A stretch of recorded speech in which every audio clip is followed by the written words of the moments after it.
पश्चिम बंगाल में चुनाव आयोग का बड़ा एक्शन। मुख्यमंत्री ममता बनर्जी की भवानीपुर समेत 55 सीटें संवेदनशील घोषित। इन सीटों पर उम्मीदवारों की तरफ से लिमिट से ज्यादा खर्च की जताई आशंका। पश्चिम बंगाल में चुनाव प्रचार के बीच सीएम हेमंता के तीखे बोल। कहा, जितने बांग्लादेशी मुसलमान हैं लात मार मार कर भगाऊंगा, किसी से डरते नहीं। तमिलनाडु दौरे पर कांग्रेस सांसद राहुल गांधी कई जनसभाओं को करेंगे संबोधित। राज्य में 23 अप्रैल को होने हैं चुनाव। पश्चिम बंगाल दौरे पर बीजेपी के राष्ट्रीय अध्यक्ष नितिन नबीन मेदिनीपुर में चुनावी सभा को करेंगे संबोधित। राज्य में 23 और 29 अप्रैल को होने हैं चुनाव। बिहार में जेडीयू विधायक दल की बैठक। निशांत कुमार को चुना जा सकता है कार्यकारी अध्यक्ष। नीतीश कुमार के सीएम पद से इस्तीफे के बाद पार्टी विधायक दल की पहली बैठक। चेन्नई में आज विपक्षी एकजुटता का दिखेगा दम। अरविंद केजरीवाल और एमके स्टालिन करेंगे रैली। तमिलनाडु चुनाव के अंतिम चरण में डीएमके के समर्थन में वोट मांगेंगे दिल्ली के पूर्व सीएम। नेशनल हेराल्ड केस में दिल्ली हाई कोर्ट में आज सुनवाई। ईडी की ट्रायल कोर्ट के आदेश को चुनौती। निचली अदालत ने चार्जशीट पर नहीं लिया था संज्ञान। कश्मीर विश्वविद्यालय ने छात्रों को दी राहत। चक्का जाम के मद्देनजर अलग से परीक्षा आयोजित करने का ऐलान। पटना में ज्वेलरी शॉप से दिन दहाड़े 20 लाख रुपए के गहने की लूट। अपराधी फरार। आरजेडी नेता तेजस्वी यादव बोले, बिहार में बीजेपी के मुख्यमंत्री बनते ही अपराधियों की मौत।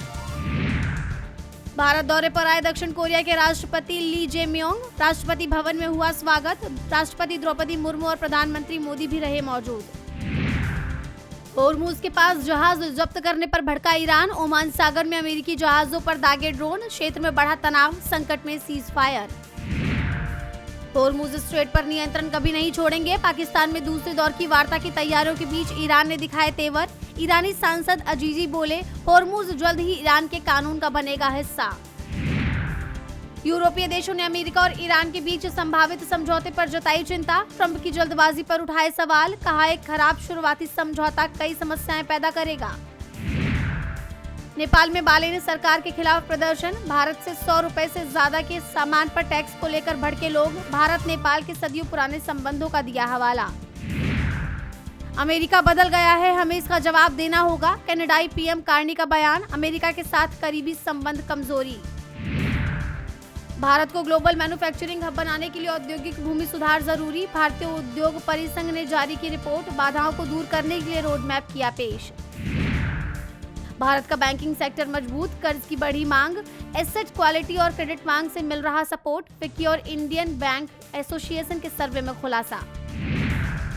पश्चिम एशिया संकट का असर। भारत में 13% घटकर 2.379 मिलियन टन रह गई एलपीजी सिलेंडर की खपत। गैर घरेलू गैस सप्लाई भी प्रभावित। टाटा की बाई हीराबाई ट्रस्ट में अब आसान होगी गैर पारसियों की एंट्री। विवाद के बाद नियमों में बदलाव की तैयारी। मेली मिस्त्री ने महाराष्ट्र चैरिटी कमिश्नर में की थी शिकायत। पश्चिम एशिया जंग के बीच मजबूत बैंकिंग सेक्टर। एचडीएफसी, आईसीआईसीआई और येस बैंक पर संकट का असर सीमित।